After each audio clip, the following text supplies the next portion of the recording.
Une vidéo du chanteur Renaud qui balbutie péniblement quelques syllabes inaudibles à un public de fans qui est là. Et ça fait plusieurs années maintenant, ça fait au moins 2 ans que je vois ces vidéos.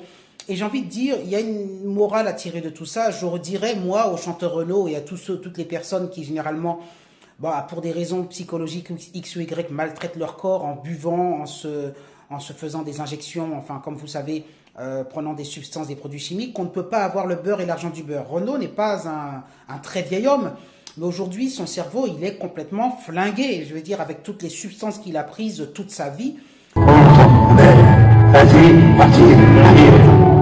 Parce qu'il avait des problèmes psychologiques avec l'alcool, avec tout ça. Eh bien, vous avez aujourd'hui un homme qui en est à un stade presque de dégénérescence qui fait qu'il est pas capable de se souvenir de ses chansons et ni même de les articuler. Il a un énorme problème d'articulation. Vraiment, son cerveau est flingué. Et je le dis vraiment, c'est un chanteur que j'ai apprécié. Et je pense que ça fait mal de le voir dans cet état-là.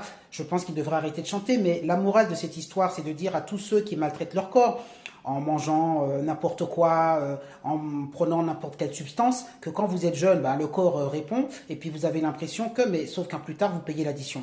Et en vieillissant, alors que vous avez 70 ans et que vous êtes normalement encore capable de prononcer des phrases correctement, eh bien non, vous devenez une sorte de légume comme ça. C'est triste à voir, mais c'est l'addition. Donc voilà, morale de l'histoire, il y a toujours une addition à payer. Respectez votre corps, il vous respectera. Mais aujourd'hui, on ne peut pas avoir le beurre et l'argent du beurre. Si vous voulez bien vieillir, dans de bonnes conditions, en gardant toute votre tête, eh bien, il ne faut pas fumer des joints et encore lui, il a fait plus que ça, comme vous le savez. Et après, espérer qu'en 70, 80 ans, vous pèterez la forme. Non, la réalité, c'est que les personnes qui ont abusé de substances finissent comme lui. Bonne journée.